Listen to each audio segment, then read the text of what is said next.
Hey, hello, this is Rishabh Dev, your English and Polity Guide. Welcome to our channel, your channel Guide to your success guide. দেখো বন্ধুরা, আমি তোমাদের আজকে polity class নিয়ে চলে এসেছি এবং এটা তোমাদের পলিটি ক্লাসের হচ্ছে তৃতীয় নম্বর পার্ট, তৃতীয় নম্বর ক্লাস। এখানে তোমরা আমরা সংবিধানটাকে এখানে এমনভাবে পড়ছি যাতে তোমাদের প্রত্যেকের মনে যাতে সংবিধানের সম্পর্কে বা সংবিধান বিষয়টার ওপর একটু রস বা ইন্টারেস্ট তোমরা যাতে পেয়ে থাকো এভাবে কিন্তু আমরা ক্লাসটাকে করব। এবার সংবিধানে কিছু কিছু টেকনিক্যাল টার্মসের জন্য অনেক স্টুডেন্ট এমন আছে যারা কিন্তু পড়তে চায়, কিন্তু কি হয় কিছু কিছু টেকনিক্যাল টার্ম এর জন্য কিন্তু থাকে বা সংবিধানের কিছু টেকনিক্যাল বিষয়বস্তুগুলো থাকে, যার ফলে কিন্তু আমাদের এই সংবিধানকে বুঝতে কিন্তু অসুবিধা হয়।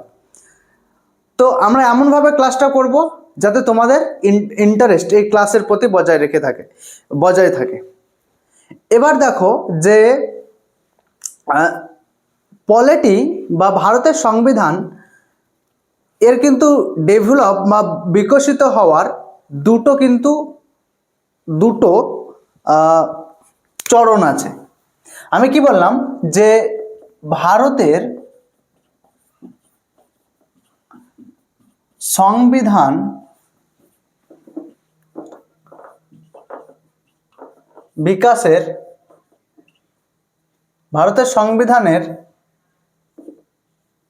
বিকাশের দুটো চরণ আছে। কি প্রথম চরণটা হচ্ছে যে আচ্ছা কেউ আমাকে বলবে যে ব্রিটিশ সরকার বা ব্রিটিশ ইস্ট ইন্ডিয়া কোম্পানি কিভাবে শাসন করত, তারা কি ভারতবর্ষে শাসন করতো মানে কিভাবে, তারা কি নিজের ইচ্ছা মতো এখানে এসে শাসন করত নাকি? দেখো এর দুটো চরণ আছে। 1773 সাল থেকে 1858 যেটাতে শাসন করেন east India company. East India company একটা কোম্পানি ছিল যেটা রানী এলিজাবেথ ফার্স্টের সময়ে তৈরি হয়েছিল। ঠিক আছে, কত সালে ইস্ট ইন্ডিয়া কোম্পানি তৈরি হয়? 1600 সালের 31শে ডিসেম্বর কিন্তু এই কোম্পানিটা তৈরি হয়। 31শে ডিসেম্বর কিন্তু এই কোম্পানিটা তৈরি হয় এবং এখানে 1600 কি অনুযায়ী 31শে ডিসেম্বর তৈরি হয় কি অনুযায়ী? 1600 সালের রাজলেখ বা চার্টার অ্যাক্ট অনুযায়ী। রাজলেখ বা চার্টার অনুযায়ী, ঠিক আছে, রাজলেখ বা চার্টার অনুযায়ী। এবং এই সময় রানী কে ছিল? কুইন এলিজাবেথ ফার্স্ট ছিল এখানকার রানী। তিনি ইস্ট ইন্ডিয়া কোম্পানিকে বলল যে তুমি এক কাজ করো, তোমাকে আমি মনোপলি দিলাম। মনোপলি মানে এই ইস্ট ইন্ডিয়া কোম্পানি এই কোম্পানিটাই একমাত্র ব্যবসা করবে। কোথায় ব্যবসা করবে? পূর্ব দিকের দেশগুলিতে মানে স্যার পূর্ব দিকের দেশগুলিতে মানে হচ্ছে ইউরোপের পূর্ব দিকে আমরা পড়ি।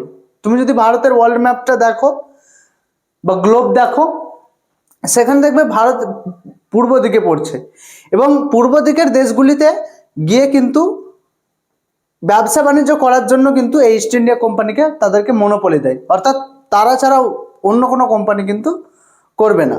এবার ইস্ট ইন্ডিয়া কোম্পানি কি করে? ধীরে ধীরে সেখানে ইতিহাসে আমরা জেনেছি যে কিভাবে সেখানে ব্যবসা বাণিজ্য করতে এসে কিভাবে সে এই ভারতবর্ষে কিভাবে তার শক্তিকে বা প্রশাসনিক ব্যবস্থাকে কিন্তু ডেভেলপ করে। এবার ইস্ট ইন্ডিয়া কোম্পানির হাতে ছিল এই সময়টা, তারা কিন্তু শাসন করেছিল। এর ফলে কি হয়? ইস্ট ইন্ডিয়া কোম্পানি এরপরে 1858 সালে মহাবিদ্রোহ ঘটে যায় এবং ঘটে যাওয়ার ফলে সেই সময় তৎকালীন ব্রিটিশের যে রানী মহারানী ভিক্টোরিয়া, তিনি কিন্তু রেগে যায় এবং তার এই ভারতবর্ষের ওপর তাদের যে শাসন সেটা কিন্তু তার নিজের হাতে তুলে নেয়। কত কত সালে তুলে নেয় স্যার? 1800। তার শাসন কত সালে চলে মহারানীর? 1859 থেকে তুমি এটা বলতে পারো যে 1947 পর্যন্ত কিন্তু এটা কিন্তু চলে। ঠিক আছে, এটা কার হাতে? সরাসরি মহারানীর হাতে, মহারানীর শাসন বলতে পারি, এটা মহারানীর শাসন। এই হচ্ছে বিষয়। এটা এবার কি হতো, ব্রিটিশ পার্লামেন্ট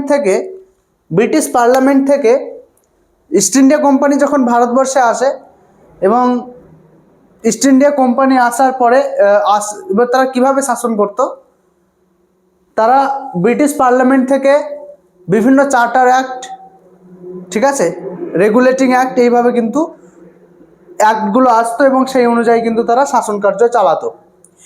এটাই হচ্ছে ভারতের সংবিধানের বিকাশ। পলিটির প্রথম যে তোমাদেরকে চ্যাপ্টারটা পড়তে হয় সেটা হচ্ছে এই ভারতের সংবিধানের বিকাশ। অর্থাৎ ব্রিটিশ পার্লামেন্ট থেকে, অর্থাৎ আমরা এখান থেকে বুঝতে পারছি যে ইংরেজরা আসার পরেই কিন্তু ভারতের কিন্তু সংবিধানের খুঁটিটা কিন্তু গাড়া হয় বা বেসটা কিন্তু গাড়া হয়। এবং ভারতবর্ষের যে এখনকার সংবিধান, সেই সংবিধানটা কিন্তু 1935 সালের যে ভারত শাসন আইন, সেই আইন অনুযায়ী কিন্তু তৈরি। বুঝতে পেরেছ? বেশিরভাগটাই তৈরি মানে কি, বেশিরভাগটাই সেখান থেকে নেওয়া হয়েছে। তৈরি বলা ভুল হবে, বেশিরভাগটাই কিন্তু সেখান থেকে নেওয়া হয়েছে 1935 সালের ভারত শাসন আইন অনুযায়ী। তো দেখো, ভারতের সংবিধান বিকাশ এই টপিকটা কিন্তু আমি এখন তোমাদেরকে পড়াবো না। এর কারণ হচ্ছে একটাই যে এই টপিকটাতে কিন্তু কি হয়, অনেক ছাত্র কনফিউজ থাকে। এটা আমি অবশ্যই করাবো, শেষের দিকে করাবো। আগে তোমরা ভারতের যে সংবিধান, সেই সংবিধানের বিষয়টার প্রতি তোমাদেরকে একটু ইন্টারেস্ট ডেভেলপ করতে হবে। এবং আমি চাই না যে ডাইরেক্ট এটা একটু অনেক ছাত্র বোরিং ফিল করে, এটা তার জন্য আমি শুরু করতে চাই না। এবার আমি কি করব, যে দেখো, সংবিধানকে পড়ার জন্য অনেক মানুষই কিন্তু সংবিধানকে জানতে চায়। কিন্তু কি হয় যে সংবিধানের কিছু টেকনিক্যাল টার্মস, আগে যেটা বললাম, বা এমন কিছু তোমার ভাষাগত কিছু টার্মস থাকে, সেই সব কারণে কিন্তু মানুষ কিন্তু একটু বা ছাত্রছাত্রী যারা আছে তারা কিন্তু একটু প্রবলেম ফেস করে। যেমন ধরো, ইউনিটারি কি, ফেডারেল কি, সংঘ, পরিসংঘ, এইসবগুলো কি, এইসবগুলো কিন্তু আগে তোমাদেরকে জানতে হবে। এরপরে যদি আমরা পলিটিকে পড়ি, তারপরে কিন্তু আমাদেরকে আর কোনো বুঝতে অসুবিধা হবে না। ঠিক আছে?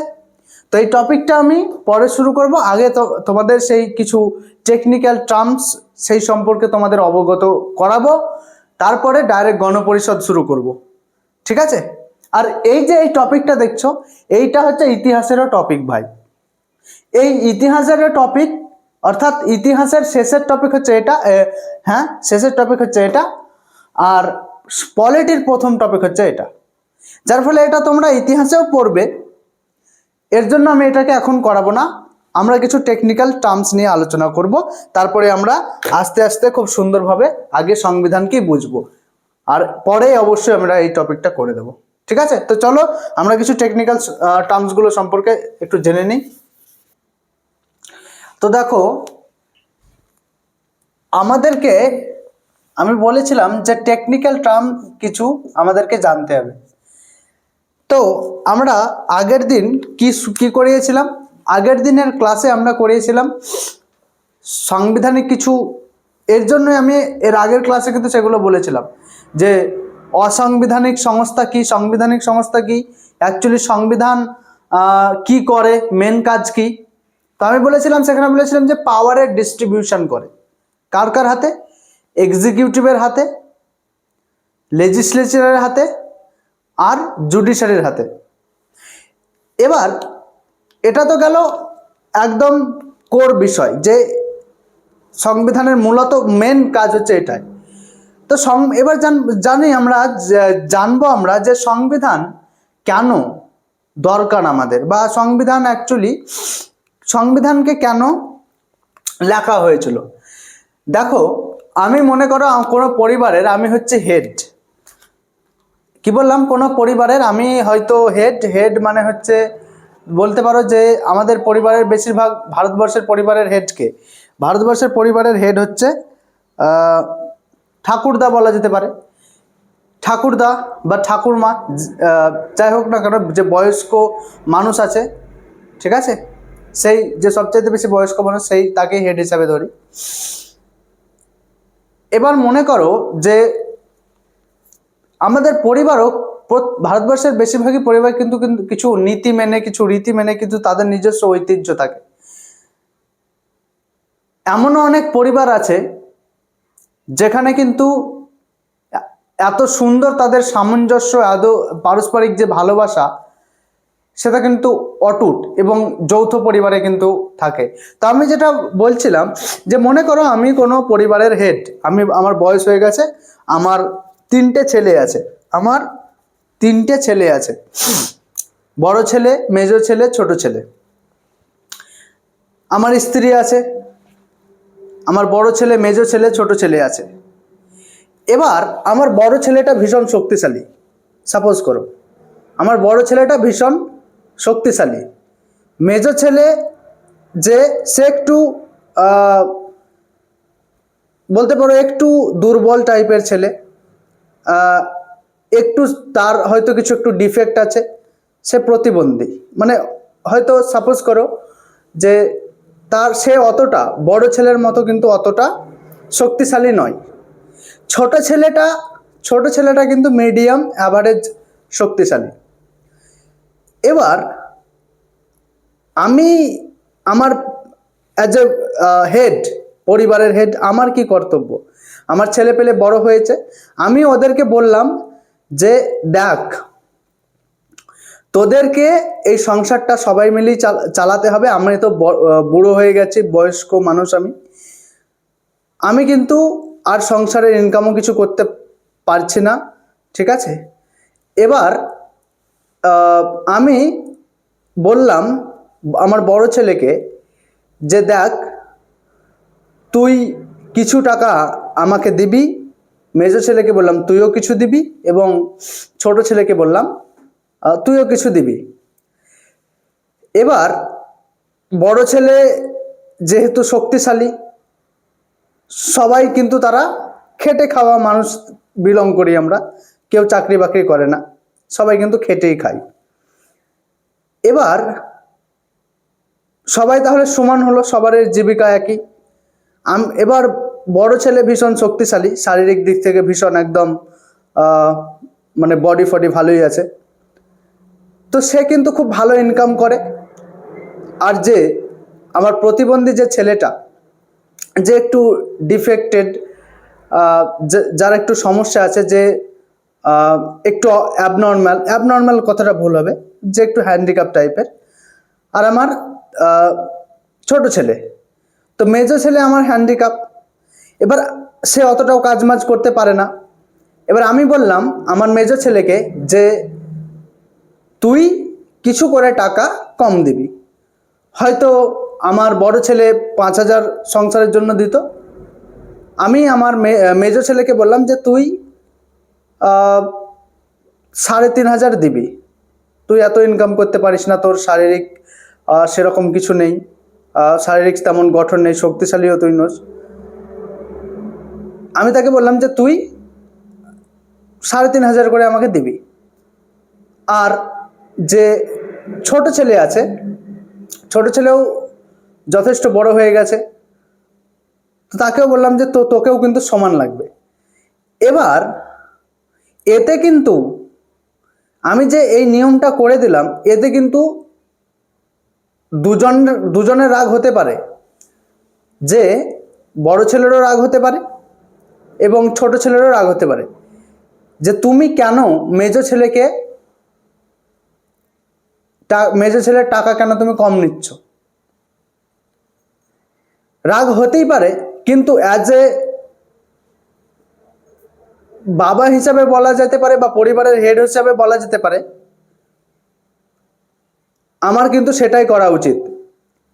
এর ফলে কি হবে, পরিবার, এর ফলে কি হয়, যাতে পরিবারটা, আমি চাইছি কি, আমি চাইছি পরিবারের শান্তি শৃঙ্খলা বজায় থাকুক, পরিবারটা যাতে আরো ডেভেলপ হয়, পরিবারটা যাতে আমার একটা পিতা হিসাবে আমি চাইবো যে আমার পরিবার সবসময় সুখে থাকুক, ভালো থাকুক, সবাই মিলে আমরা থাকি।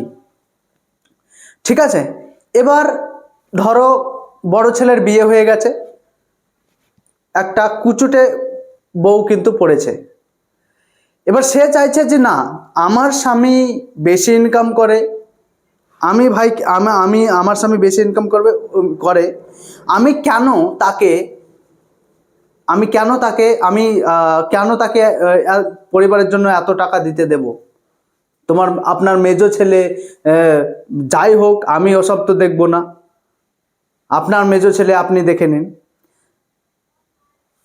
আর এবার সে চাইছে, অর্থাৎ বড় বৌমা চাইছে যে নিজে আলাদা মানে পরিবারটাকে ভেঙে দিতে চাইছে, সে তার স্বামীকে নিয়ে আলাদা সংসার করতে চাইছে। এবার তুমি একটা কথা বলো, এটা পরিবারের জন্য খারাপ হলো না ভালো হলো? স্যার অবশ্যই এটা পরিবারের জন্য খারাপ হলো। এটা একটা পরিবার, এটাকে একটা ভালো পরিবার কখনোই ভালো পরিবার নয়। কারণ যেখানে ভ্রাতৃত্ববোধ নেই, যেখানে প্রেম নেই, যেখানে ভালোবাসা নেই, সেখানে কিন্তু এই পরিবার কিন্তু একদমই ভালো নেই। সেটা এই সমাজের কিন্তু একটা ভালো পরিবার হতে পারে না, বা সেই পরিবারের কোনোদিন উন্নতি হতে পারে না। অন্য একটা পরিবার, যে পরিবারে যেখানে দাদা ভাইকে দেখছে, ভাই দাদাকে দেখছে, তারা সবাই মিলে সুখে শান্তিতে, সেই পরিবারে কিন্তু অনেক আরো উন্নতি হবে। কিন্তু এই পরিবারটা দেখো ভেঙে গেল। ঠিক আছে, এই পরিবারটা কি হলো, ভেঙে গেল। দেখো একটা কথা আছে যে जब जब घर टूटेगा पड़ोसिया के लूटेगा। কি বললাম? जब जब घर टूटेगा पड़ोसिया के लूटेगा। মেন প্রবলেমটা কোথায় হচ্ছিল? মেন প্রবলেমটা হচ্ছিল এখানে যে আমার যে নিয়ম অনুযায়ী আমি আমার বড় ছেলেকে মেজো ছেলেকে বলছিলাম যে একটু হ্যান্ডিক্যাপ, তাকে বলছিলাম যে তুই কিছু টাকা কম দে, কারণ তোর ইনকাম কম, তুই শারীরিকভাবে অতটা সক্ষম নস, এর জন্য আমি ওর কাছে কিছু টাকা কম চাইছিলাম। এতে কিন্তু বড় ছেলের প্রবলেম হওয়া কিন্তু এখানে কিন্তু কোনো ব্যাপার ছিল না, কারণ সে ওর থেকে অনেক শক্তিশালী। এবার দেখো, আমার সংবিধান অনুযায়ী আমি চাইছিলাম পরিবারটা অ্যাজ এ হোল পরিবার, অ্যাজ এ টোটাল পরিবার, যাতে আমার পরিবারটা যাতে ডেভেলপ হয়, একসঙ্গে যাতে আমরা সুখে শান্তিতে বসবাস করতে পারি। এবার বলো, অন্য একটা পরিবার যেখানে 3 ভাই একসঙ্গে আছে, আর এদের একটা পরিবার, যে পরিবারটা ভেঙে গেছে, কোন পরিবার বেশি শক্তিশালী হবে? স্যার ওদের পরিবারই তো বেশি শক্তিশালী হবে, ওদের ছেলেমেয়েরা তো বেশি সুখে শান্তিতে থাকবে। অন্য একটা পরিবার, এদের তো ছেলেমেয়েরা অত সুখে শান্তিতে থাকতে পারে না। যে বড় বৌমা যে বড় ছেলেকে নিয়ে অন্য সংসার করছে, সেখানেও সে কিন্তু দুর্বল, বড় ছেলে দুর্বল। ঠিক আছে, এর জন্যই বলছে, একটা খুব সুন্দর যে ডায়লগটা দিলাম যে জব জব जब जब घर टूटेगा पड़ोसिया के लूटेगा। দেখো, সংবিধানের কাজ ঠিক অনেকটা এইরকম। সংবিধানে প্রত্যেকটা মানুষের গরিমাকে ইন্ডিভিজুয়ালি, আগেই বলেছে, ইন্ডিভিজুয়ালি কিন্তু তুলে ধরা হয়। অর্থাৎ সংবিধান এমন কিছু আইন, এমন কিছু নিয়ম দেবে যার উপরে বেস করে সেই সমস্ত দেশের যে সমস্ত মেম্বার আছে তাদের মধ্যে যাতে কোনো প্রবলেম না হয়, প্রবলেম যাতে না কোনো ক্রিয়েট হয়, এবং সাথে সাথে সেই সঙ্গে সঙ্গে এটাও খেয়াল রাখবে যাতে প্রত্যেকটা মেম্বারের, ঠিক আছে, প্রত্যেকটা মেম্বারের যাতে ডেভেলপমেন্ট হয়, যাতে আমরা অ্যাজ এ পরিবার সমস্ত কিন্তু গড়ে উঠি। দেখো, ভারতবর্ষ হচ্ছে বৈচিত্র্যময় দেশ। এখানে প্রত্যেক 100 কিলোমিটারের মধ্যে ভাষা চেঞ্জ হয়, প্রত্যেক 100 কিলোমিটারের মধ্যে পরিধান চেঞ্জ হয়, পোশাক চেঞ্জ হয়, এবং প্রত্যেক 100 কিলোমিটারের মধ্যে খাবার চেঞ্জ হয়। এত বড় একটা দেশ, এই দেশকে চালানোর জন্য কোনো একটা পার্টিকুলার রিজন, সম্প্রদায়, ধর্ম এগুলো নিয়ে কিন্তু চললে এই দেশ হবে না। কারণ এই দেশে নানা ধর্ম আছে, নানা ভাষা আছে, কিভাবে নিয়ে চলবে তুমি, তাই না? এর জন্য আমাদেরকে কি করতে হবে? সবাই মিলে এই ভারতবর্ষকে চালাতে হবে। তো ভারতবর্ষকে চালানো কিন্তু মানে ভারতবর্ষকে চালানো খুব একটা চ্যালেঞ্জিং বিষয়, কারণ তুমি কাকে সন্তুষ্ট করবে, ঠিক আছে? এটাই হচ্ছে, তাই সংবিধানটাকে আমাদের যারা মহান মহান ব্যক্তিরা আছে, সংবিধানকে এমনভাবে প্রস্তুত করে যাতে করে সমাজের সদস্যদের মধ্যে যাতে কোনো ভেদাভেদ সৃষ্টি না হয়, বা কোনো একটা সম্প্রদায়ের মানুষ অন্য একটা সম্প্রদায়ের থেকে যাতে ছোট না অনুভব করে, ইনসিকিউর না ফিল করে। এই জন্য ভারতবর্ষের যারা সংবিধানকে তৈরি করেন সেই সমস্ত মানুষগণ অনেক বিচার বিবেচনা করে কিন্তু ভারতবর্ষের সংবিধান তৈরি করে। তাই ভারতবর্ষের সংবিধান, দেখো, আমার বাড়ি আছে, আমার গ্রামে বাড়ি, আমার শহরে বাড়ি, আমার বাড়ি কোথায় আছে? কোনো পাড়ায় আছে। সেই পাড়ার মধ্যে নানা ধর্মের মানুষ থাকতে পারে, তাদের পেশা আলাদা হতে পারে, তাদের জীবন স্তর আলাদা হতে পারে। সবকে নিয়েই আমাদেরকে চলার কথা বলে এই সংবিধান। বুঝতে পেরেছো? সকলকে নিয়েই কিন্তু আমাদেরকে একসঙ্গে চলতে হবে। এটা হচ্ছে সংবিধানকে বলে। এবারে এমন কিছু ল বা নিয়ম তৈরি করা যাবে না যাতে একটা সম্প্রদায় অন্য একটা সম্প্রদায়ের থেকে কম সিকিউর ফিল করে। এমনটা হবে না যে তোমাকে 5 কেজি রসগোল্লা, একজন সরকার হিসাবে তোমাকে 5 কেজি রসগোল্লা দিলে আর আমাকে দিল না, এটা কিন্তু হবে না। তুমি ওকে 5 কেজি দিচ্ছ মানে আমাকেও 5 কেজি দাও। বুঝতে পেরেছো? তাই সংবিধানের প্রথম যে কাজ এখানে আমরা বলে নিই যে সংবিধানের, দেখো এবার কিন্তু আস্তে আস্তে আমরা টেকনিক্যাল টার্মসগুলোতে ঢুকে পড়েছি। প্রথম পয়েন্ট দেবে যে সংবিধানের কাজ কি। সংবিধানের কাজ, ঠিক আছে? প্রথম পয়েন্ট হচ্ছে যে সংবিধান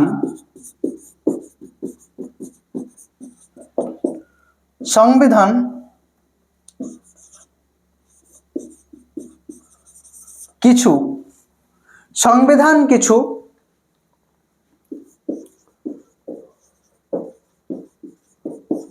ফান্ডামেন্টাল রুলস বা নিয়ম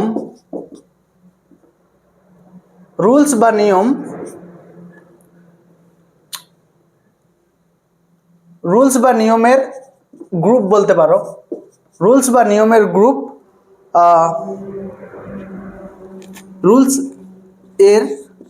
রুলস বা নিয়মের কি লিখলাম এটা? হ্যাঁ, গ্রুপ। রুলস বা নিয়মের গ্রুপ এর ব্যবস্থা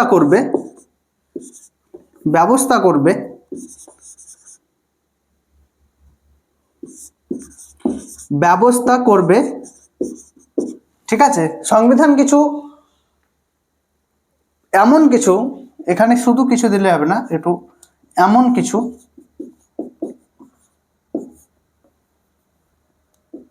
কিছু ফান্ডামেন্টাল রুলস বা নিয়মের গ্রুপের ব্যবস্থা করবে যাতে করে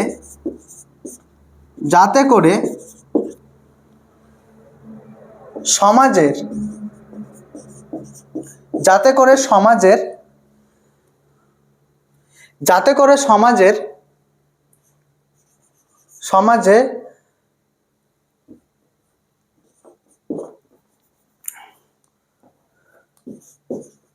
বিভিন্ন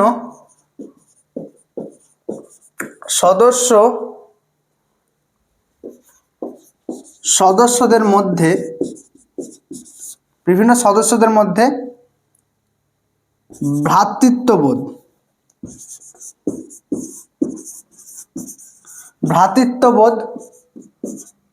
যাকে বলে ভাইচারা,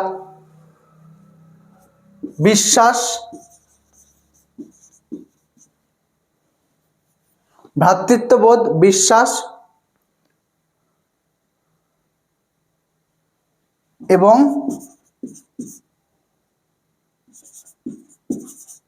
সহানুভূতি ছাড়াও ভ্রাতৃত্ববোধ এবং বিশ্বাস বজায় থাকবে। ঠিক আছে, বজায় থাকবে। ঠিক আছে, সহানুভূতি আছে বলেই তো ভ্রাতৃত্ববোধ, তো সহানুভূতি লেখার দরকার নাই। যে সংবিধান এমন কিছু ফান্ডামেন্টাল রুলস বা নিয়মের গ্রুপ এর ব্যবস্থা করবে যাতে করে সমাজের বিভিন্ন সদস্যদের মধ্যে ভ্রাতৃত্ববোধ ও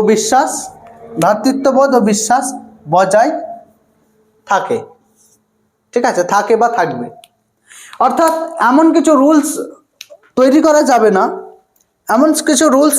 যাবে না যাতে করে কোনো একটা পার্টিকুলার রিজনের লোক বা কোনো একটা পার্টিকুলার সম্প্রদায়ের লোক একে অপরের থেকে মানে ওর এমনটা হবে না যে একজন আরেকজনের চাইতে ইনসিকিউর ফিল করছে, বা কেউ একজন কোনো একটা ধর্মের মানুষ অন্য একটা ধর্মের মানুষের থেকে যাতে ইনসিকিউর ফিল না করে, এই বিষয়টা হচ্ছে সংবিধানের প্রথম কাজ।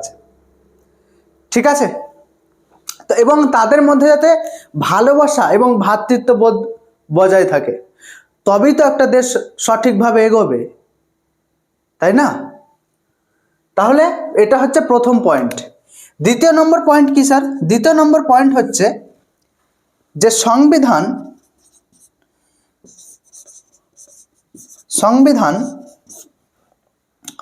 দ্বিতীয় নম্বর পয়েন্ট হচ্ছে যে সংবিধান এটা দেখবে বা সংবিধান এটা দেখে, ঠিক আছে, সংবিধান এটা দেখে যে কি দেখে স্যার? যে নির্ণয় বা ডিসিশন যেটাকে বলে, নির্ণয় নেওয়ার ক্ষমতা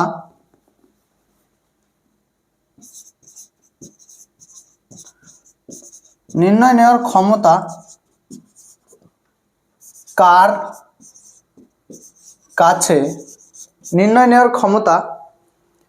কাছে থাকবে। ঠিক আছে, নির্ণয় নেওয়ার ক্ষমতা কার কাছে থাকবে। অর্থাৎ নির্ণয় নেওয়ার ক্ষমতা মানে কি? ধরো কোনো একটা সরকার সে এমন কিছু নিয়ম তৈরি করে দিল যাতে করে যাতে সর্বস্ব পাওয়ারটা হোল্ড করে থাকে। সে কোনো একটা সরকার ধরো স্বৈরাচারী হয়ে গেল, এবার ভারী মুশকিল, সে জনতার উপর বেশি করে ট্যাক্স লাগাচ্ছে, মানে নিজের যা ইচ্ছে তাই করছে, একদম যেমন তাই করছে, যা ইচ্ছে তাই করছে। সেক্ষেত্রে কি হবে? সেক্ষেত্রে এবার সেই সরকারকে বদলাবো কি করে? সেই স্বৈরাচারী কি বলতো, রাক্ষসকে জন্ম দিয়ে দিয়েছো তোমরা ভোট দিয়ে, এবার সেই সরকারটাকে বলো তাড়াবে কি করে? ঠিক আছে, অর্থাৎ ক্ষমতার কিরকম স্বরূপ থাকবে? তোমরা যে ভোট দিয়ে তোমরা একটা সরকারকে বেছে নিয়েছো, এবার সেই সরকার যা ইচ্ছা তাই করছে, উল্টোপাল্টা নিয়ম তৈরি করছে, জনগণের উপর অত্যাচার করছে, শাসন করছে, শোষণ করছে, তাহলে তাকে এবার তাড়াবে কি করে? তুমি তো এবার সরকারকে বাছোনি, তুমি এবার রাক্ষসকে বেছে নিয়েছো। তাহলে দেখো, হিটলারের মতো যদি ব্যবস্থাটা হয়, হিটলারের মতো যদি কোনো হয়, তোমার ওই সরকার হয়, তাহলে কি কি কি করবে? তাহলে দেখো, সেখানে তাকে তাড়ানোর জন্য প্রত্যেক 5 বছর কিন্তু অন্তর অন্তর কিন্তু ভোট হয়। আমরা ভোটের মাধ্যমে আমরা আবার আমাদের সেই তাকে কিন্তু চেঞ্জ করতে পারি, ক্ষমতার মাধ্যমে তাকে কিন্তু অন্য সরকার কিন্তু আমরা গঠন করতে পারি। তাহলে এটাই হচ্ছে যে সংবিধানে এটা দেখে যে নির্ণয় নেওয়ার ক্ষমতা কার কাছে আছে, অর্থাৎ তাহলে আসল ক্ষমতার মালিক কে হলো? জনতা। আসল ক্ষমতার মালিক কে হলো? জনতা। ঠিক আছে, তো চলো আরো কিছু আমরা পয়েন্ট জেনে নেব, মিটিয়ে দেই। দেখো, 3 নম্বর পয়েন্ট যেটা সংবিধানের কাজ, সেটা হচ্ছে যে সংবিধান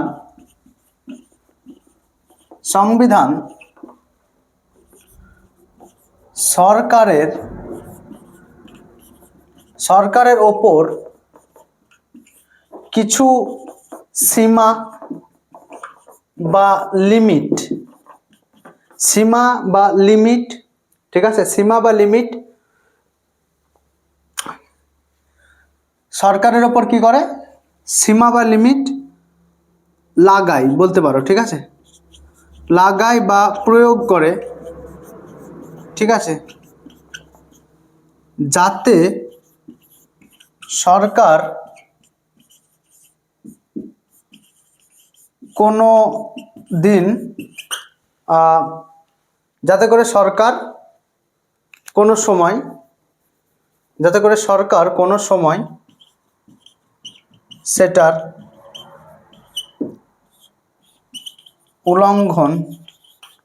উল্লঙ্ঘন না করতে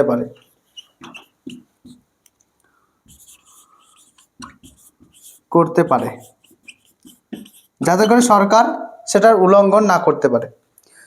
যেমন ধরো আমাদের কি, যেমন আমাদের মৌলিক অধিকার কি, যেমন ধরো আমাদের মৌলিক অধিকার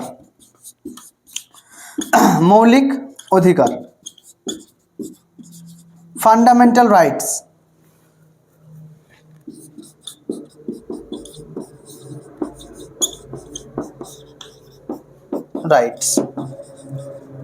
ফান্ডামেন্টাল রাইটস, ঠিক আছে, যাতে করে সরকার কোনো সময়, এর মানে কি হলো স্যার, যে দেখো কি লিখেছি, যে সংবিধান সরকারের উপরে কিছু সীমা বা লিমিট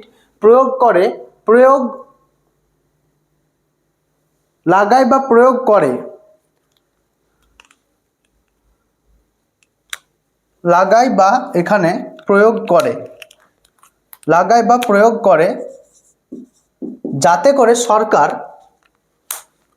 কোনো সময় সেটার উল্লঙ্ঘন না করতে পারে। যেমন ওই যেমন আমাদের মৌলিক অধিকার ফান্ডামেন্টাল রাইটসগুলো, যেমন ধরো তোমার আর্টিকেল 19 বলা যেতে পারে। আর্টিকেল 19 কি দিয়েছে তোমাদেরকে? 6টা স্বাধীনতা দিয়েছে, ঠিক আছে, 6টা স্বাধীনতা দিয়েছে,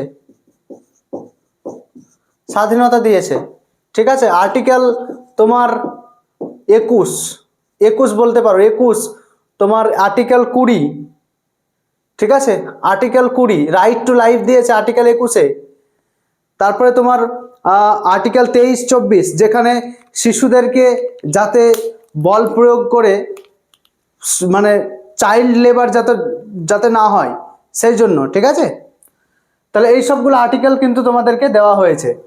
যেমন ধরো আমি বলতে পারি যে আর্টিকেল 20-তে কি বলা আছে? আর্টিকেল 20-তে এটা বলা আছে যে, যেমন ধরো আর্টিকেল 20, আর্টিকেলগুলো সমস্ত কিছু আমাদেরকে বিস্তারিতভাবে পড়তে হবে। দেখো আর্টিকেল 20-তে কি বলা আছে? আর্টিকেল বলাতে ধরো তুমি কোনো একটা ক্রাইম করলে, তুমি আজকে একটা ক্রাইম করলে এবং সেই ক্রাইমটা 2030-এ গিয়ে সেটা চেঞ্জ হয়ে গেল, সরি, তুমি আজকে একটা ক্রাইম করলে, এবার ধরো সেই ক্রাইমটার সাজা ধরে নাও 5 বছর। এবার এর মধ্যে এখন কিন্তু তোমার ক্রাইম করেছে এটা কিন্তু জানতে পারেনি, ঠিক আছে, কেউ তোমার ক্রাইমটা কিন্তু এখনো জানতে পারেনি। এবার পরবর্তীকালে দেখা যাচ্ছে যে তোমার বিরুদ্ধে কেউ একজন কেস করেছে এবং তোমার 2030-এ গিয়ে সেটা কিন্তু তোমার ক্রাইমটা ধরা পড়েছে। তাহলে তোমার ক্রাইম আজকের আইন অনুযায়ী হবে, অর্থাৎ 2025-এ যে আইন আছে সেই অনুযায়ী হবে সেই ক্রাইমটা। তুমি সেই ক্রাইমের জন্য যে সাজাটা সেটা আজকের যে সংবিধানে লেখা আছে সেইটাই কিন্তু তুমি পাবে। এমনটা নয় যে ধরো 2027-এ কিছু চেঞ্জ হয়েছে, তো তুমি যে ক্রাইমটা করেছো সেই ক্রাইমের জন্য যে পানিশমেন্ট সেটা চেঞ্জ হয়ে গেছে এবং চেঞ্জ হয়ে গেছে এবং সেখানে ধরো 10 বছরের সাজা ঘোষণা করে দিয়েছে। তাহলে তোমাকে, যেহেতু তুমি 2025-এ সেই ক্রাইমটা করেছো, সেই জন্য কিন্তু তোমাকে 2025-এর অনুযায়ী সাজা দেওয়া হবে। এমনটা নয় 2027-এর চেঞ্জ হয়েছে এবং 2027 অনুযায়ী বা 2030 অনুযায়ী সেই তোমাকে সেই সাজাটা দিচ্ছে। এটা বলে কে? আর্টিকেল 20। আর আর্টিকেল কি বলে? যে তোমাকে তোমার বিরুদ্ধেই সাক্ষ্য দিতে বলা হবে না। ধরো আমি কোনো ধরো আমাকে জোরপূর্বক এটা বলা হবে না যে তুই প্রমাণ কর তুই ওই ক্রাইমটা করেছিস, এটা কিন্তু বলা যাবে না। তো এই সমস্ত কিছু স্বাধীনতা দেওয়া হয়েছে। যেমন আর্টিকেল তোমার 19-এ যে 6টা স্বাধীনতা দেওয়া আছে, যেমন আর্টিকেল 19(1) তোমাকে বাক স্বাধীনতার অধিকার দেওয়া আছে। বাক স্বাধীনতা বলতে তুমি তোমার নিজস্ব কথা স্বাধীনভাবে কিন্তু তুমি বলতে পারো, ক্রিটিসিজম করতে পারো সরকারকে, কিন্তু অবশ্যই সেটার কিছু লিমিটসও আছে। এমনটা নয় তুমি যা ইচ্ছে তাই বলে দিবে যাতে করে দেশের অশান্তি হয়, ঠিক আছে, এমনটা কিছু বলা যাবে না। তুমি নিজের অভিমত অবশ্যই তুমি প্রকাশ করতে পারো আর্টিকেল 19 অনুযায়ী, ঠিক আছে।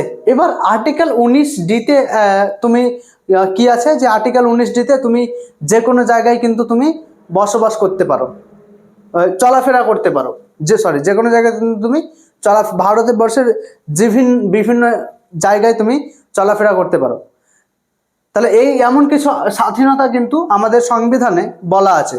সরকার কিন্তু এগুলোকে কিন্তু তোমার কিন্তু মানে ভাঙবে না, ঠিক আছে, সরকার কিন্তু তোমার অধিকারকে ভাঙবে না। হ্যাঁ, কিছু নির্দিষ্ট পয়েন্টে তোমাদের স্বাধীনতা কেড়ে নেওয়া হতে পারে। যেমন আর্টিকেল 19-এর এই যে ডির কথা বললাম সেটা কিন্তু, এই যে আর্টিকেল 19-এর ডি কিছু তোমার সময়ে কিন্তু তোমার সেটা বাতিল হয়ে যায়। যেমন ন্যাশনাল এমার্জেন্সির সময় সেটা কিন্তু তোমার সেটা কিন্তু বদলে যেতে পারে, বা স্টেট এমার্জেন্সির সময়ও কিন্তু সেটা তোমার বদলে যেতে পারে, বা ফাইন্যান্সিয়াল এমার্জেন্সির কারণেও কিন্তু সেটা তোমার বদলে যেতে পারে, ঠিক আছে। এই যে দেখছো এগুলির আর্টিকেল বলতে পারবে কেউ? দেখো 300 আর্টিকেল হচ্ছে ফাইন্যান্সিয়াল এমার্জেন্সি আর্টিকেল, এটা মাথায় রাখবে। 352-তে বলা আছে এটা আর্টিকেল যে স্টেট এমার্জেন্সি সেটা কিন্তু জাতীয় জরুরি অবস্থা, এটা হচ্ছে জাতীয় জরুরি অবস্থা, ঠিক আছে। সেটা কততে আছে? আর্টিকেল 352-তে। আর্টিকেল এটা তোমার আছে 356-তে এবং এটা হচ্ছে আর্টিকেল তোমার 360-এ কিন্তু বলা আছে, ঠিক আছে। এবার এই আর্টিকেল অনুযায়ী কিন্তু কিছু কিছু, যেমন আর্টিকেল 19 যেটা বললাম না, আর্টিকেল 19D, এটা কিন্তু তোমার ক্যান্সেল হয়ে যায়, ঠিক আছে। সেগুলো কিছু আর্টিকেল 19D যদি এই সমস্ত এই যে ফান্ডামেন্টাল রাইটস আছে এগুলো কিন্তু হয়ে যায়, তোমার কি হয়ে যায়? ক্যান্সেল আউট হয়ে যায়। কিন্তু এটা মাথায় রাখবে যে আর্টিকেল 20 এবং আর্টিকেল 21 কিন্তু বদলাবে না। সরকার যাই হয়ে থাক, এই national emergency, state emergency, financial emergency হলেও আর্টিকেল 20 এবং আর্টিকেল 21-কে কিন্তু সরকার ভঙ্গ করে দিতে পারে না, ঠিক আছে। আর্টিকেল 19 19D এগুলোকে কিন্তু করে দিতে পারে, তোমার ভঙ্গ করে দিতে পারে। ঠিক আছে, তাহলে এটাই হচ্ছে কাজ, যে সরকারের ওপর কিছু লিমিট বা সীমা লাগায়, যাতে করে সরকার কোনো সময় সেটার উল্লঙ্ঘন না করতে পারে। আশা করি তোমরা বুঝতে পেরেছো। তাহলে চলো চতুর্থ পয়েন্টটা নিয়ে আলোচনা করা যায়। এগুলো কিন্তু এনসিইআরটিতে খুব ভালোভাবে দেওয়া আছে। ঠিক আছে, এগুলো যা কিছুই তোমরা দেখতে পাচ্ছ সবই কিন্তু এনসিইআরটি বেস। দেখো, চতুর্থ নম্বর পয়েন্টটা নিয়ে আমরা আলোচনা করি, যে এবার সংবিধান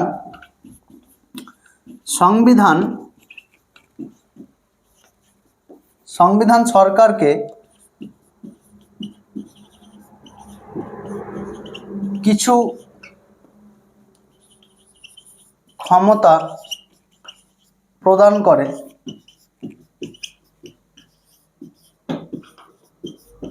যাতে করে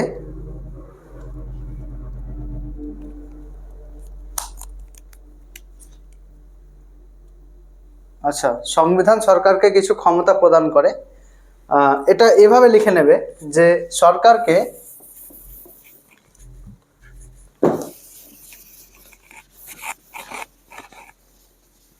এটা এভাবে লিখে নেবে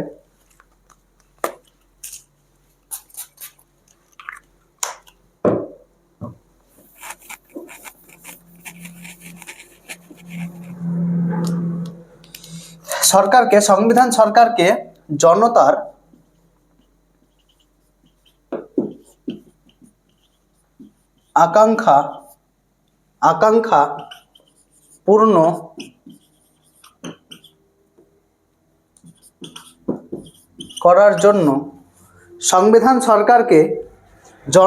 আকাঙ্ক্ষা পূর্ণ করার জন্য কিছু ক্ষমতা প্রদান করে। কিছু ক্ষমতা কি করে স্যার? প্রদান করে। হ্যাঁ, যাতে করে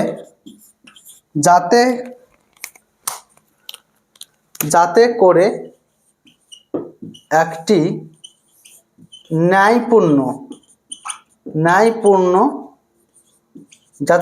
ন্যায়পূর্ণ কি হয় তোমার, ন্যায়পূর্ণ সমাজের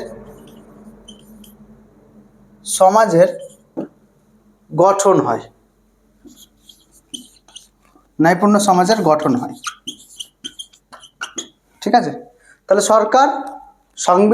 সংবিধান সরকারকে জনতার আকাঙ্ক্ষা পূরণ করার জন্য কিছু ক্ষমতা প্রদান করে, যাতে করে একটি ন্যায়পূর্ণ, এখানে খুব খুব ইম্পর্টেন্ট, দেখো, ন্যায়পূর্ণ সমাজের কিন্তু যাতে করে গঠন হয়।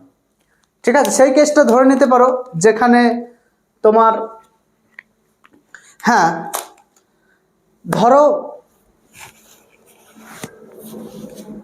এই কোনো একটা ক্রাইম হলো, এবং সেই ক্রাইমে যে ভিকটিম আছে, অর্থাৎ যার উপর ক্রাইমটা হয়েছে, সে যাতে করে মানে হয়তো কেউ একজন যে যার উপর ক্রাইমটা হয়েছে, কাউকে ধরো মার্ডার করেছে, সরকার সেই ক্ষমতা প্রদান করে যাতে করে ওই মার্ডারের শাস্তি হয়। বুঝতে পেরেছো? যার ফলে কি হয়, যাতে করে আমরা ন্যায় পেতে পারি। ঠিক আছে, ধরো আমার বাড়ি থেকে টাকা চুরি হয়ে গেল, সাপোজ করো, তাহলে সরকারের এমন কিছু পাওয়ার থাকবে, যাতে করে সরকার কি করবে, সরকার আমাকে ন্যায় দিবে। যদি বড় অঙ্কের টাকা হয়, যদি সে কি করবে, সে চোরগুলোকে যতটুকু ইনভেস্টিগেশন করার দরকার, যদি ইনভেস্টিগেশনে পাই, তাহলে কি করবে, তাহলে সেই যে লোকটা চুরি করেছে তাকে শাস্তি দেবে, এবং তাকে হয়তো কিছু ক্ষতিপূরণ দেওয়া করাবে আমাকে, এবং যাতে করে আমি ন্যায় পাই। তাহলে এই জন্য এটা মাথায় রাখবে যে যাতে করে ন্যায়পূর্ণ সমাজের গঠন হয়। ঠিক আছে, সে ন্যায় তোমার সরকারের কোনো বডিও করতে পারে। আচ্ছা, সরকারের কোনো বডি করে আমি মনে পড়লো, এক্সিকিউটিভ হোক বা যেই হোক না কেন, যে বডি হোক না কেন, সরকারকে ন্যায় দিতে হবে। সম্ভবত এটা হয়তো রাজস্থানের ঘটনা, রিসেন্টলি ভরত সিং রাঠোর নামে, তোমরা ভিডিওটা অনেক দেখে থাকবে, যে ভরত সিং রাঠোর নামে একজন উকিল সাহেব তিনি কি করে, তিনি তার ভিকটিমের ইয়ের জন্য, তোমার ভিকটিম, তার একটা ভিকটিম ছিল, সেই ভিকটিমের জন্য তিনি এক থানাতে গিয়েছিল এফআইআর করাতে।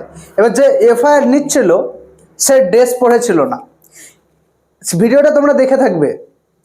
এবং তার সঙ্গে ওই উকিলের সঙ্গে আর একটা মহিলা উকিলও ছিল, অ্যাডভোকেট যেটাকে বলে নাকি, যাই হোক। তো সে যায় সেই থানায় এবং দেখে যে যে এফআইআর লিখছে সে ড্রেসে নাই, ইউনিফর্মে নেই। সে কি করে, সে যখন তার হায়ার অথরিটিকে, সে সম্ভবত আমরা জানি না কি না, সেই অফিসারটা ছিল, তো সেই অফিসার সম্ভবত এসএইচও বা যাই হোক কোনো একটা পদে আছে, আইসি, যাই হোক সে কিন্তু সেখানে দায়িত্বে ছিলেন। এবার সেখানে গিয়ে সে যখন তার ওই সৈনিকের ব্যাপারে যখন সে কমপ্লেন করতে গেল যে স্যার আপনার ভিডিওটা তোমরা দেখে থাকবে, স্যার আপনার যে সৈনিক বা আপনার যে কর্মী সে তো ড্রেসে নাই।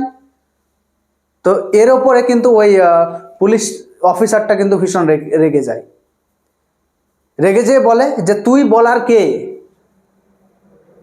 কে যে কে ড্রেসে থাকবে, কে ড্রেসে থাকবে না, কে ইউনিফর্মে থাকবে, কে ইউনিফর্মে থাকবে না। শুধু তাই নয়, তাকে বলছে যে 150 মানে 151তে একে ভর।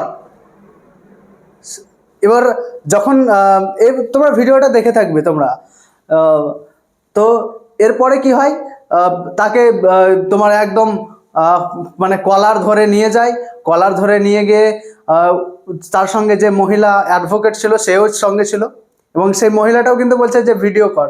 সেই ভিডিওটা কিন্তু দেখে থাকবে, খুব ভাইরাল হয়েছিল।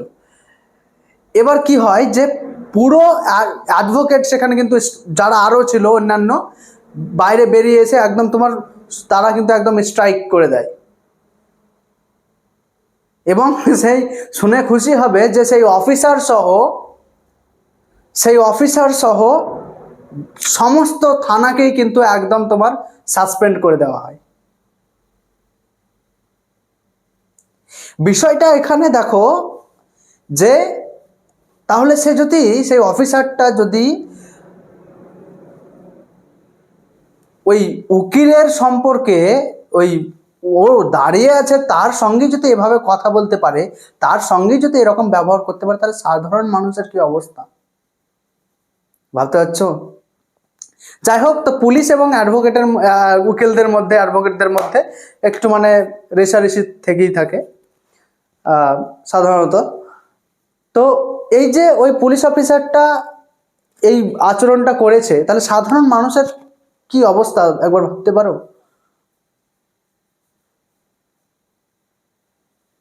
আর বলছে সেই ভিকটিমটা নাকি 10 দিন ধরে ঘুরছে।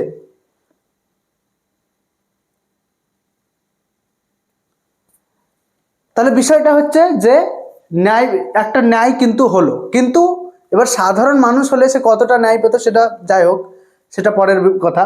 কিন্তু বিষয়টা হচ্ছে যে ন্যায় হয়েছে, এরকম পাওয়ার কিন্তু সংবিধান সরকারকে দিয়েছে। তাহলে সরকার মানে কি হয়? সরকার মানে যে শাসন চালাচ্ছে সেটাও না, জুডিশিয়ারিতে আছে যারা তারাও সরকার, যে লেজিসলেচারে আছে তারাও সরকার, এবং যে এক্সিকিউটিভে আছে তারাও সরকার।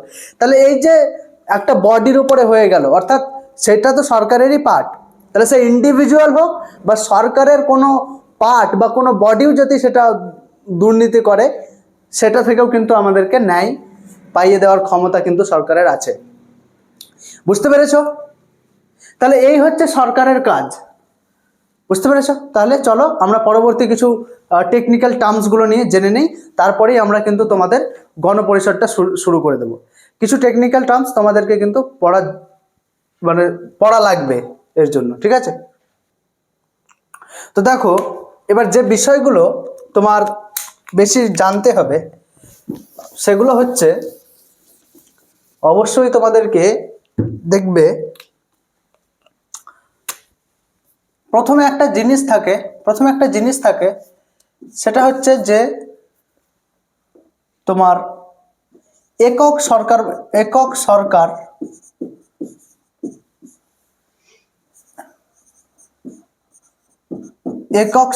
বা একক সংবিধান বলতে পারো, একক সরকারটাই ঠিক আছে। একক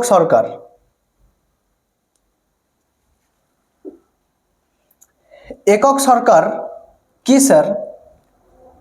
দেখো, একক সরকার বলে একটা জিনিস আছে যেটাকে আমরা কি বলি, যেটাকে ইউনিটারি গভর্নমেন্ট বলতেছে, ঠিক আছে, ইউনিটারি গভর্নমেন্ট, ঠিক আছে। একক সরকার কি স্যার? একক সরকার হচ্ছে, আমি বলছি যে একক সরকার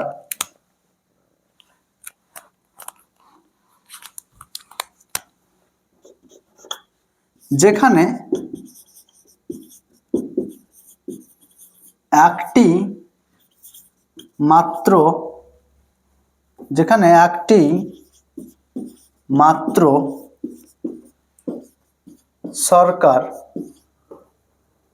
একটি মাত্র সরকার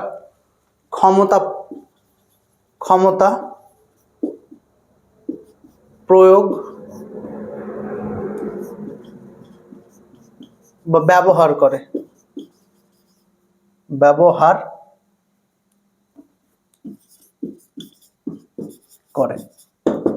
বুঝতে পেরেছো? একক সরকার হচ্ছে কি বা ইউনিটারি গভর্নমেন্ট হচ্ছে কি, যেখানে একটি মাত্র সরকারি ক্ষমতা প্রয়োগ করে। এক্সাম্পল লিখে নাও কোনগুলো, যেমন স্যার ব্রিটেন,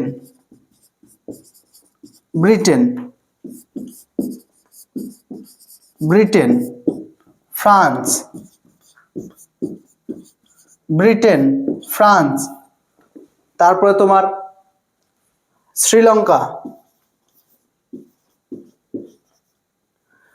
ব্রিটেন ফ্রান্স দুটো দিলেই যথেষ্ট, জাপান, শ্রীলঙ্কা, নেপাল, ঠিক আছে, যেখানে একটি মাত্র সরকার। আর নেপালে তো এখন সরকার বদলে দিয়েছে, যাই হোক তোমরা সকলেই জানো। তো দেখো যে একক সরকার কি, যেখানে একটি মাত্র সরকার ক্ষমতা প্রয়োগ করে, ব্রিটেন, ফ্রান্স, জাপান, বুঝতে পেরেছো? আমাদের সরকার কি একটাই ক্ষমতা? আমাদের সরকার কি একটি মাত্র সরকার যে ক্ষমতা প্রয়োগ করে? হ্যাঁ, না স্যার, বলবে আমাদের একক সরকার নয়। ফ্রান্সকে যে চালায় একটা সরকারই চালায়, সেখানে কোনো, যেমন ধরো ব্রিটেনেও কিন্তু একটা সরকারই চালায়।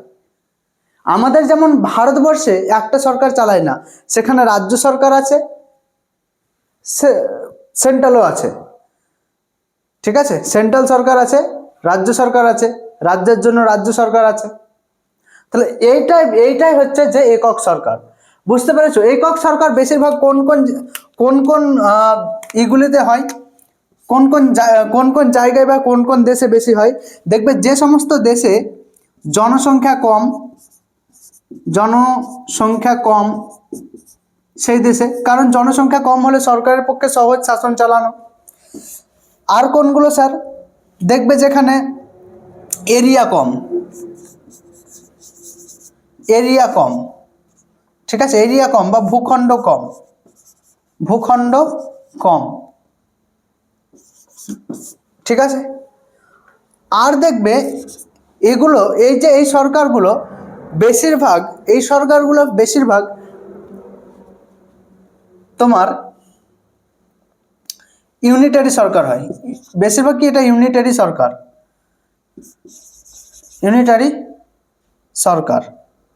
গভর্নমেন্ট, ঠিক আছে। এটাই হচ্ছে ইউনিটারি গভর্নমেন্ট, একক সরকার যেটা বললাম, যেখানে একটি মাত্র সরকারি ক্ষমতা প্রয়োগ করে, বুঝতে পেরেছ? দেখবে এইসব দেশের জনসংখ্যা কম থাকবে, এরিয়া কম থাকবে, ঠিক আছে।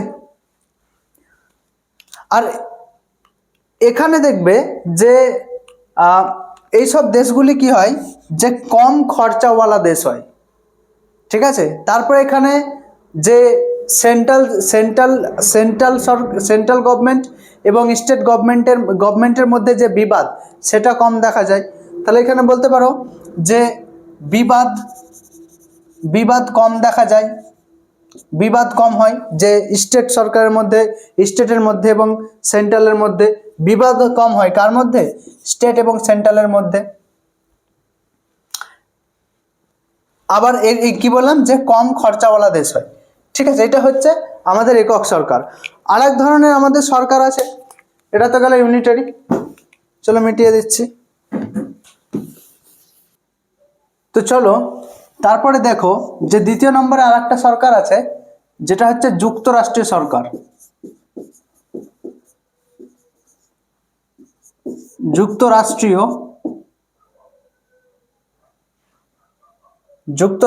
সরকার।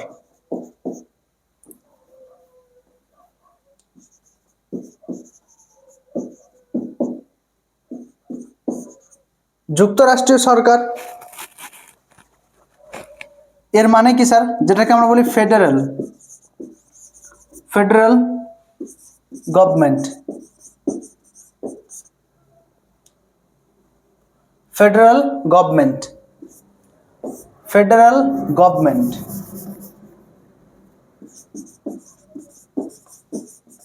কি বলে সেটাকে? Federal government. এই সরকার কোনগুলো? যেখানে শক্তির বিকেন্দ্রীকরণ আছে, ঠিক আছে। যেখানে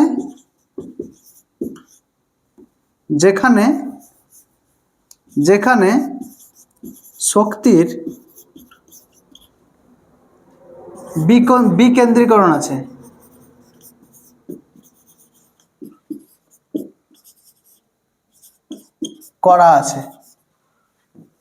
যেখানে শক্তির বিকেন্দ্রীকরণ করা আছে, ঠিক আছে। এটাই হচ্ছে ফেডারেল সরকার। অর্থাৎ যেখানে দ্বৈত শাসন ব্যবস্থা আছে, যেখানে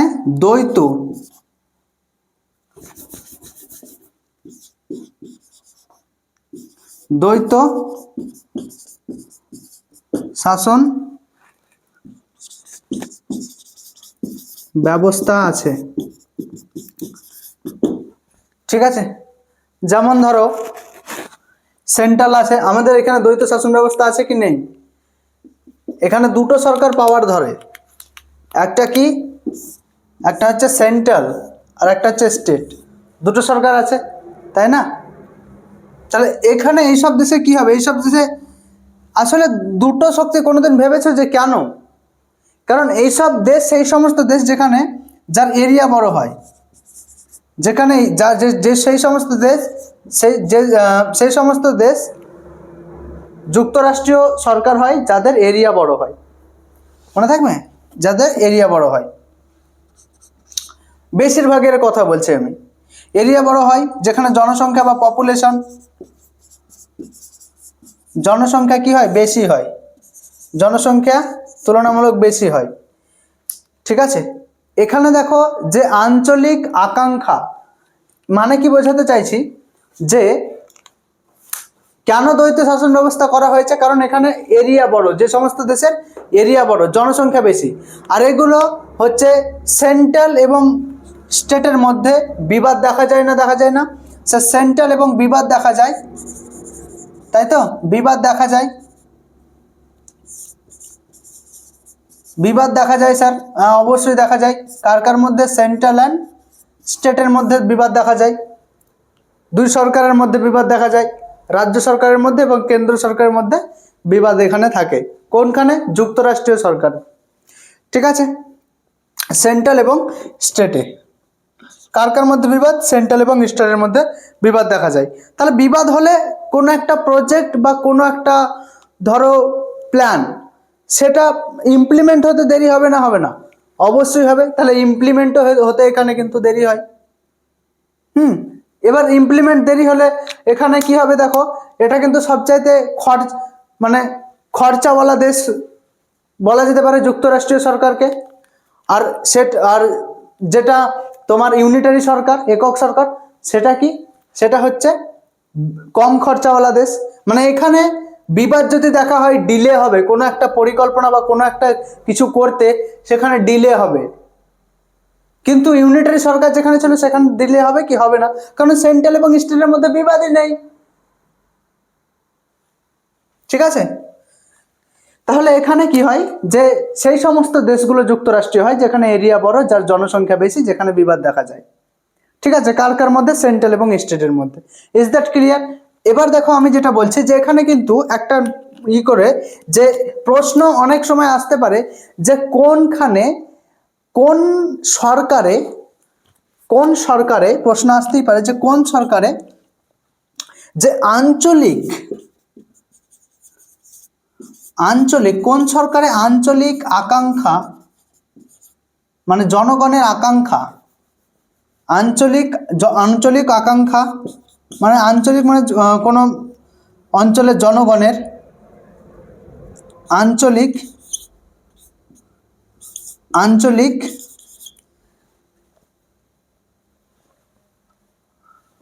আঞ্চলিক যে আকাঙ্ক্ষা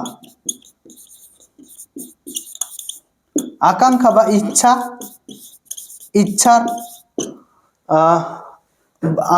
আঞ্চলিক আকাঙ্ক্ষা বা ইচ্ছার যে তোমার ওই ইচ্ছার যে কথা, সেটা কিন্তু সেন্ট্রাল মানে সেন্ট্রালের কিন্তু পৌঁছায়, সেন্ট্রাল গভর্নমেন্টের কাছে কিন্তু পৌঁছায়। আঞ্চলিক আকাঙ্ক্ষা বা ইচ্ছার কথা জানা যায়। ইউনিটারি সরকারে কি হয় যে একটাই যেহেতু সরকার আছে, সেহেতু কোনো একটা নির্দিষ্ট অঞ্চলের কোনো একটা অঞ্চলের প্রবলেম হয়তো সেভাবে সরকারের কানে পৌঁছালোই না। কিন্তু দেখো আমাদের যে সমস্ত দেশে যুক্তরাষ্ট্রীয়, যেমন যে সমস্ত দেশে যুক্তরাষ্ট্রীয়, ভারতবর্ষও কিন্তু যুক্তরাষ্ট্রীয় নয়। কেন নয় আমি বলবো। দেখো এখানে আঞ্চলিক ইচ্ছার কথা জানা যায়। যেমন এখানে কি হলো যে এখানে বিভিন্ন অঞ্চল আছে, সাপোজ করো যে বিভিন্ন অঞ্চল আছে এখানে। যুক্তরাষ্ট্রীয় সরকারে কি হয়, দুটো সরকার থাকে যেখানে শক্তির বিকেন্দ্রীকরণ আছে, অর্থাৎ যেখানে দ্বৈত শাসন ব্যবস্থা, অর্থাৎ যেখানে দুটো সরকার আছে। এবার ধরো কোনো একটা, এটা একটা অঞ্চল, এটা একটা অঞ্চল, এগুলো কি, এই অঞ্চলগুলো হচ্ছে একটা রাজ্য। এই রাজ্যগুলো সমস্যা, এর একটা সমস্যা, আর এই অঞ্চলটা সমস্যার যে কথা সেটা তুলে ধরার জন্য এখানে একটা সরকার আছে, এখানে একটা সরকার আছে, এর একটা প্রতিনিধি আছে, এর একটা প্রতিনিধি আছে, এর একটা প্রতিনিধি, এর একটা প্রতিনিধি, হ্যাঁ, এই অঞ্চলের একটা প্রতিনিধি এটা, এই অঞ্চলগুলোর একটা প্রতিনিধি এটা, এই অঞ্চলটার প্রতিনিধি এটা। এবার এরা সবাই মিলে কিন্তু এর উপরে কে আছে, সেন্ট্রাল সরকার আছে।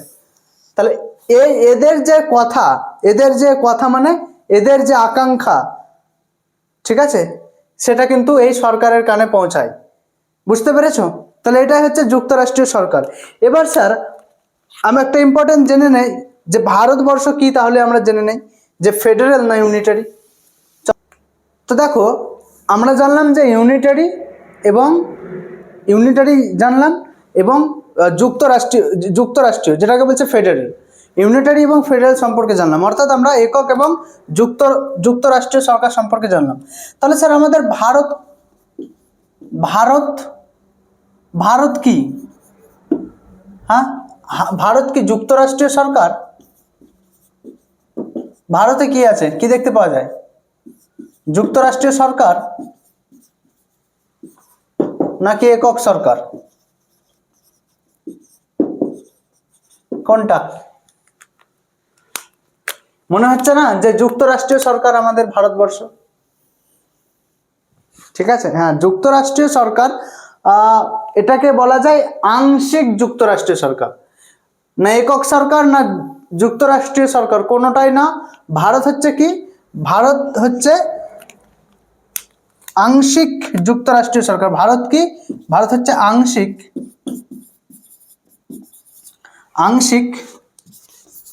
যুক্তরাষ্ট্রীয় সরকার। ভারতে কি দেখতে পাওয়া যায় স্যার, আংশিক যুক্তরাষ্ট্রীয় সরকার। অর্থাৎ কি আংশিক যুক্তরাষ্ট্রীয় সরকার, অর্থাৎ ভারত হচ্ছে কোয়াসি ফেডারেল। কোয়াসি ফেডারেল কি বললাম, ভারত কি কোয়াসি ফেডারেল। কেন কোয়াসি ফেডারেল? কারণ ভারত হচ্ছে, এখানে তুমি দেখবে যে ভারত এই দুটোর অ্যাকচুয়ালি মিক্সচার। কেন কেন স্যার? এই মিক্সচার বলেই তো এটা কোয়াসি ফেডারেল, মিক্সচার বলেই এটা হচ্ছে কোয়াসি ফেডারেল।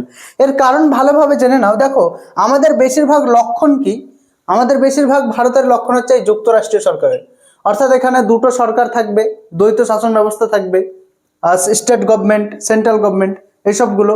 এখানে জনসংখ্যা বেশি, ঠিক আছে, বা এবং যে তোমার ওই যে আঞ্চলিক যে ইচ্ছা আকাঙ্ক্ষা সেটা কিন্তু তুলে ধরা হয় সরকারের কাছে। অনেক সময় অনেক রাজ্য কি করে, সেন্ট্রালকে বলে যে আমাকে এত টাকা লাগবে, এত টাকা আমার বাকি পড়ে আছে, আপনি দিন, এই সমস্ত লেগে থাকে, তাই না? তাহলে আমরা দেখতে পাচ্ছি যে ভারত হচ্ছে যুক্তরাষ্ট্রীয় লক্ষণ আছে। আবার অনেক সময় দেখবে যে ভারতবর্ষ দেখবে যে যখন আমাদের রাষ্ট্রপতি শাসন যখন জারি হয় তখন কার হাতে পাওয়ার থাকে? সেন্ট্রালের হাতে পাওয়ার থাকে। অথচ আমাদের দেশের যারা IPS, is, Indian civil service যারা, সেই সমস্ত তারা কিন্তু সেখানে তাদেরকে তৈরি করে কে?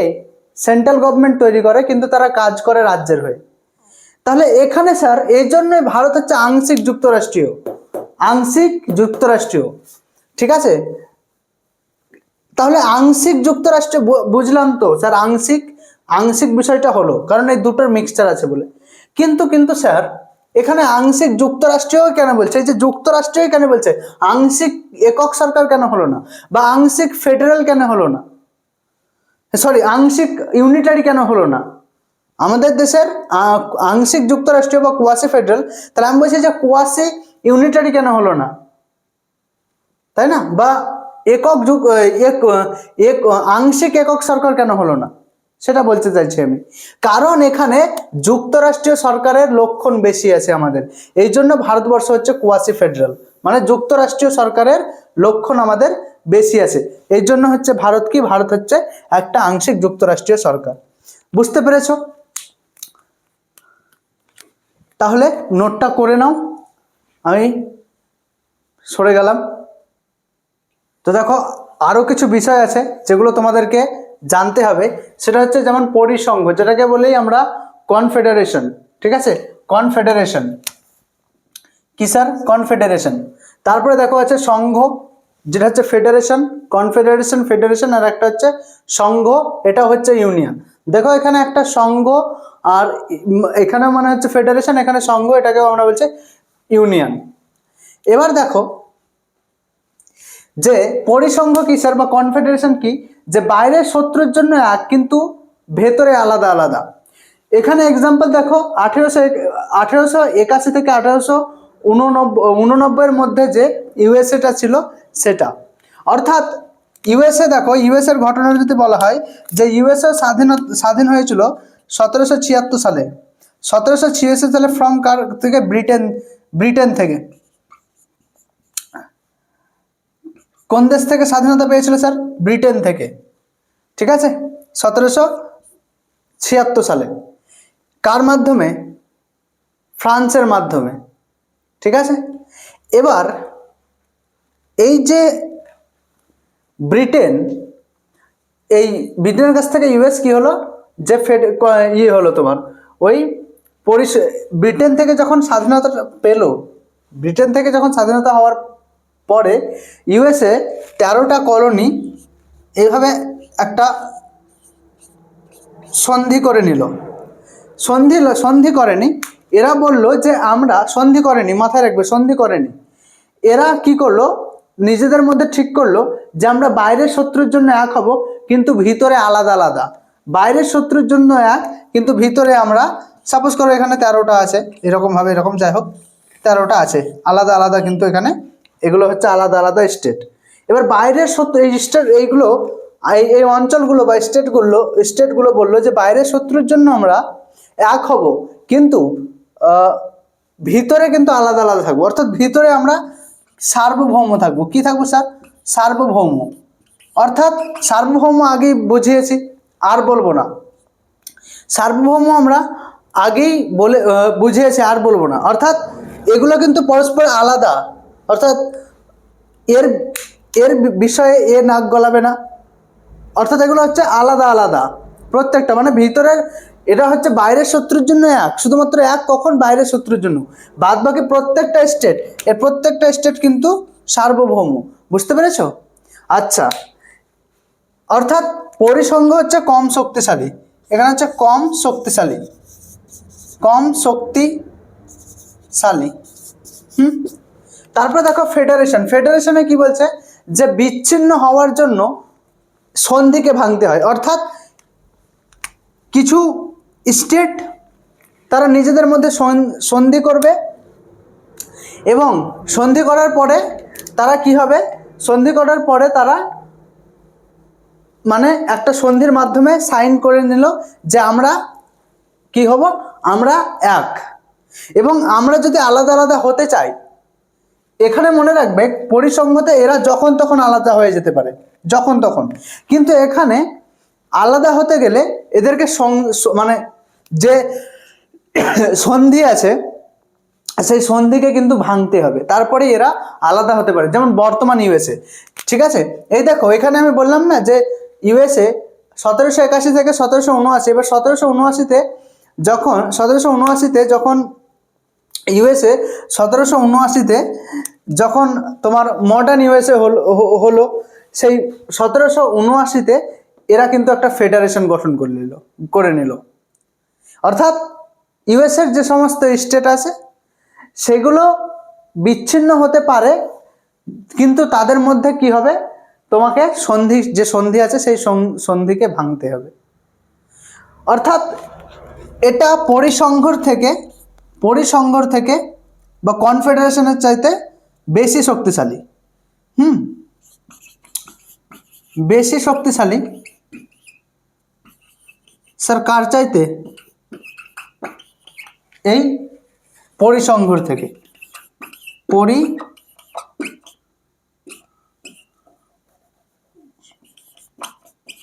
পরিসংঘের থেকে। বুঝতে পেরেছ? আর ইউনিয়ন বা এই সংঘ, ইউনিয়নটা কি? এখানে রাজ্য নিজের পারস্পরিক সহমতিতে আলাদা হতে পারে না, অর্থাৎ আলাদা হতেই পারবে না রাজ্যগুলো। আমাদের যেমন এক্সাম্পল দেওয়া আছে, দেখো ইন্ডিয়া, ভারত আমাদের কি? ইউনিয়ন। তাদের সংবিধানে বলাই আছে যে ভারত হলো রাজ্যের, মানে কতগুলি রাজ্যের সংঘ বলা আছে, সমষ্টি বলেনি, ঠিক আছে? কি বলা হয়? রাষ্ট্রের, মানে কি বলে? রাষ্ট্রের সংঘ বলা হয়। মানে এরা সবচাইতে বেশি শক্তিশালী হচ্ছে সংঘ, ঠিক আছে? এটাও সংঘ, এটাও সংঘ। এবং এ দেখো ফেডারেশন মানেও সংঘ হয়, আর ইউনিয়ন মানেও সংঘ হয়, কিন্তু ইউনিয়নের চাইতে, সংঘর চাইতে মানে শক্তিশালী কিছু আরই পায়নি, ঠিক আছে? অনেকে বলে এটা নাকি সমুচ্চয় হয়ে যাবে, হ্যাঁ, মানে আরো শক্তিশালী বোঝানোর জন্য। যাই হোক, তা এটা হচ্ছে আমাদের ভারত হচ্ছে রাজ্যের মানে রাজ্যের সংঘ একটা, ঠিক আছে? ইউনিয়ন অফ স্টেট বলা হয়, ঠিক আছে? অর্থাৎ ভারত, অর্থাৎ এখানে যদি বলে যে কোন স্টেট যদি ভারতবর্ষে বলে যে আমি আলাদা হব, no no no no no no no, হতেই পারে না, অসম্ভব, কোনোদিন না, ঠিক আছে? তাহলে এটাই হচ্ছে সংঘ। আশা করি বুঝতে পেরেছো। তো এই ছিল কিছু টেকনিক্যাল টার্মস যেগুলো আমাদেরকে জানলাম। এরপরে কিন্তু আমরা আমাদের সংবিধানের গাড়ি দেখবে খুব স্মুথলি আরো এগিয়ে নিয়ে যাব। তো thank you guys, thank you for watching this video. জানি আজকের ভিডিওটা অনেক লম্বা হলো, আমিও ছিলাম না, আমাকে হঠাৎই আমি ক্লাসটা দিলাম, এর জন্য কিছু কাটাকাটি অবশ্যই হয়েছে। তো যাই হোক, কাটাকাটি মানে আমার লিখতে কিছু অসুবিধা হয়েছে, আমি বুঝতে পারছি যে লেখার সময় একটু আমার অসুবিধা হয়। যাই হোক, এটাকে আমি যত পারি তাড়াতাড়ি পারি আমার সলভ করার চেষ্টা করব। তো thank you guys, thank you watching for this, thank you watching this video. And আর কি বলবো, তোমরা ভালো থাকো আর ক্লাসগুলো ভালোভাবে করো। Thanks for watching.